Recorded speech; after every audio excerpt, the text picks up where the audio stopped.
Yo, what is going on, guys? Bexio back, and today we got a brand new video, as you can see here. Gonna be another crypto video, a little bit different though because I'm using my OBS stuff with the overlays, webcam, and the computer. So instead of just sitting, at the table talking about this and editing it, we're gonna try and look at more of charts and stuff because this video is gonna be more of a general one in terms of my opinions on Litecoin and why I think you need to buy Litecoin right now because honestly, we can look at it. We can look at the price Litecoin right here at $60.04. It is a steal because I see this, within the near future getting to $100, which means you're going to make $40 per coin.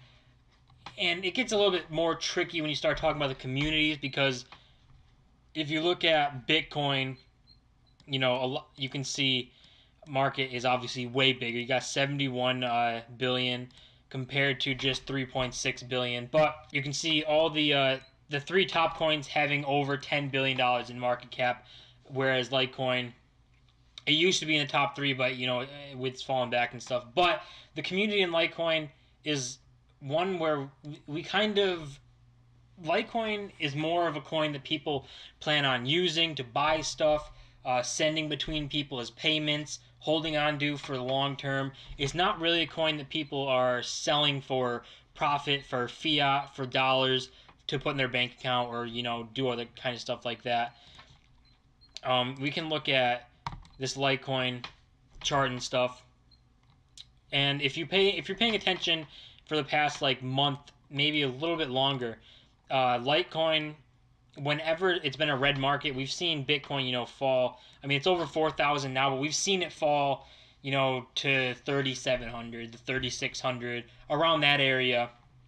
And while it's been fluctuating between 3,600 and 4,000 and stuff like that, the Litecoin price remained kind of unaffected, which you can see Bitcoin dominance is at 50.7%. So over half the market is in Bitcoins. You can see the market cap at 140 billion and market cap for Bitcoin 71 billion, puts it at literally a little bit over half the market, which is 50.7%. That's how you get to that number there. So when you're looking at those numbers and you see Bitcoin fluctuating, uh, for Bitcoin to fluctuate, I would say like the $100 to $200 up or down is kind of normal. It's at a big price. It's not at its all-time high and stuff, but it's at a big enough price where if it goes up or down $100, that's kind of just the movement you get with Bitcoin. To whereas Litecoin, if it's moving up or down, $2, $3 at this price range, you're not freaking out. It's kind of just the volatility with how volatile crypto is. But we've seen, Bitcoin take the steps down by like $400, $500 at a time. And where it's been down, if you look at the percentage wise, you can really see a difference here. When it has a red day, it'll go down to like, down 5%, down 8% even. And that Litecoin will actually be in the green. Either it'll be up like the 1% or 2%, or even just holding steady, which is just great to see from Litecoin kind of separating itself from Bitcoin and from like altcoins and becoming part of its own thing. Like as we all know, crypto market right now, it's been Bitcoin, like Bitcoin and altcoins, which just include basically everything that isn't Bitcoin. And I think we're seeing a shift from that list to where it's going to be Bitcoin, Litecoin, and altcoins. I mean, you might be able to throw like Ethereum in there as Bitcoin, Ethereum, Litecoin. That's what I see like being those main three coins that you can talk about. I know Ripple is like popular and stuff. It's super on the fence. It's like it's one that's super controversial, whereas people don't like that the owner or founder, creator, whatever you want to call him, he has a ton of Ripple like that's not in the market, so it doesn't reflect the price or market volume, the market cap, or any of that type of stuff. But it's just his own like private thing where it just you're not going to know it exists really unless you know about it, because it's not factored into anything about Ripple. But we're getting a little off track here. We can go back to Litecoin. So those red markets and stuff, Litecoin has been fighting against them and making strides. So if we see it kind of stick. We've seen the $58, $59 price range right now. Kind of stick, be the floor, where people are, or it seems people are okay with it being that price. You know, if it goes down to there, you don't see mass selling to plunge the price even lower. You don't see people freaking out, nothing like that. You know, it seems pretty comfortable when you look at it. So once we see it kind of bounce up to $60 here, and if we can kind of keep it around 60 without dropping under 60 within like a week or so, you know, we'll establish a new floor and it'll be all good. And hopefully, you know, we just continue to see the price rise as well as the usage. I've been looking at the volume, which has been incredible. I mean, it's been over a billion. It's been over like $1.5 billion a day for like the past 3 or 4 weeks. And it's even hit into $2 billion of market volume, which is just insane because you can see the market cap is 3.6 billion. So almost doing the market cap in volume just shows how much people use Litecoin. It's not the same, you know, with Bitcoin. I mean, Bitcoin's got 9.3 billion, which is ridiculous.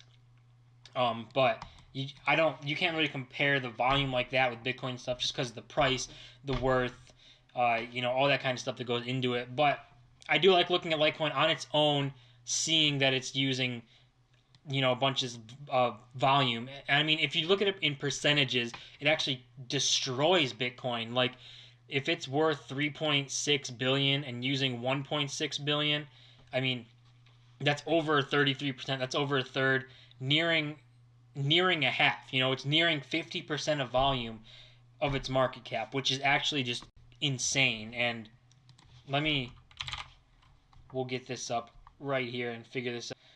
Okay, so if we take this, we take the volume here that's being used, divide it by this right here, we'll get it's about 45%. So 45% of the volume of the market cap, like the volume in Litecoin, is 45% of its market cap. Just shows that so much Litecoin is being sent between wallets, whether it's for payments, people are buying stuff with Litecoin, you know, whatever they're doing with it, they're using Litecoin. And I think that's what separates Litecoin so much from other crypto stuff, because people aren't only in it to try and make money and, you know, hold it. There are people like that in there, including myself, holding Litecoin, you know, because we see the value in it. We see the value past, you know, in a month or in a week, you know, past a week. If we see it go down in a week, no one's panicking. But, you know, a regular Litecoin type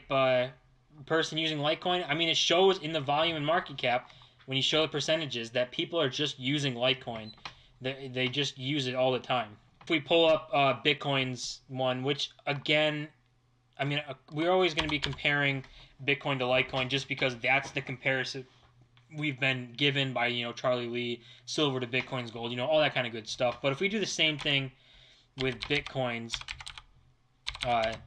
stuff, so we can see that divided by their full market thing, only 13%, you know, so 13% of Bitcoin's market cap is being fluctuated in the market, or, you know, being, you know, sent between wallets, bought for stuff, paying people, whatever it's being used for. It's only 13% of Bitcoin.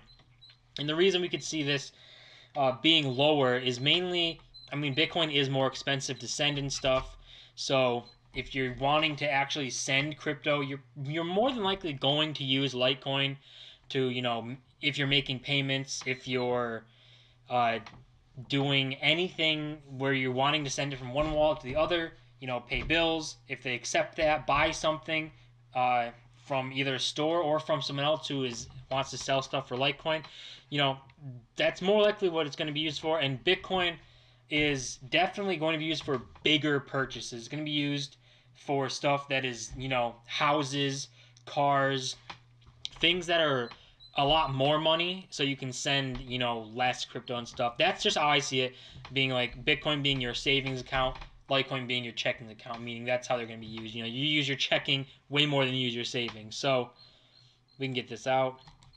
But again, you know, the volume, comparing them directly like that, is kind of unfair in some things, looking at, obviously price, market cap, all that kind of stuff. So we'll see if Litecoin can get on that scale, can get to the $10 billion, and see if they're doing, 4.5 billion in volume every day. I get that is just my little thing on, Litecoin, looking at, the volume being used every day. I think that's super important. The circulating supply, we're still a ways away from max supply, so it's not too big of a thought. Whereas, like, if you look at Bitcoin, it's kind of nearing it. It's not going to happen for a while, but it is getting closer. So we do have the Litecoin halving coming up. So another reason why the price could be going up. Historically, I've talked about that in another video. You can see, I'll pop it up on the screen somewhere.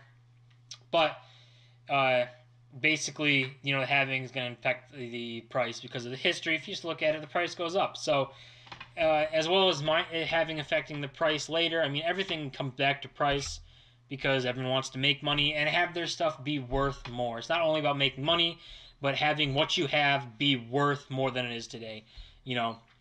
So I mean, in the future, we've seen people come out saying blockchain is going to dominate the world, basically.